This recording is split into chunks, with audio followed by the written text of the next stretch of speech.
Dinas Pemberdayaan Perempuan dan Perlindungan Anak atau DP3A Kota Makassar mencatat sebanyak 1.222 kasus kekerasan sepanjang tahun 2025.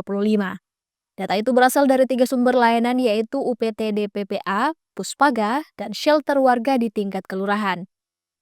Untuk mendekatkan layanan kepada korban kekerasan, DP3A membentuk shelter warga sebagai ruang aman sementara, pusat pelaporan, serta tempat mediasi awal.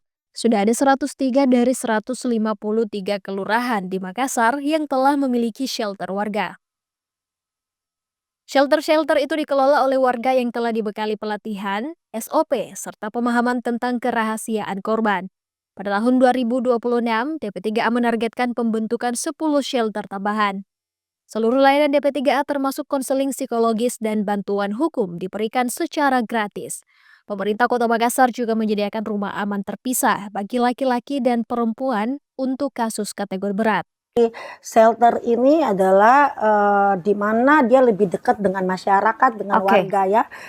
Jadi ditempatkan di kelurahan-kelurahan walaupun kita sampai saat ini, terbentuk 103 shelter 103. dari 153 kelurahan. Tapi shelter ini lahir, shelter warga namanya ya, Shelter. shelter warga, ini lahir dari kesadaran bahwa korban sering membutuhkan ruang aman yang terdekat. Jadi kalau ada kasus di wilayahnya, shelter ada di situ untuk jemput bola dengan cepat ya. Kemudian program ini memperkuat pastinya perlindungan di tingkat kelurahan ya. Oke. Artinya di mana ada kasus. Jadi kita juga punya grup WA terkait seluruh ketua shelter yang menyampaikan ada kasus, kita bantu arahkan kalau kasus masih bisa diselesaikan secara musyawarah kekeluargaan kan misalnya yang banyak ini kekerasan perempuan. Artinya cekcok rumah tangga. Kalau masih bisa dimediasi, masih bisa diselesaikan secara kekeluargaan, selesai itu masalah.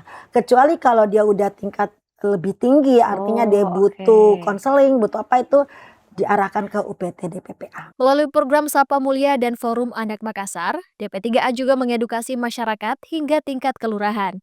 Anak-anak dilebatkan sebagai pelopor dan pelapor karena dinilai lebih efektif menyampaikan pesan kepada sesama teman sebaya. Dokter Gigi Ita pun mengajak warga Makassar untuk tidak diam dan tidak ragu melaporkan setiap indikasi kekerasan. Karena kekerasan bukan aib, melainkan masalah bersama yang harus dihentikan. Zulkarnain Taufik, Unhas TV.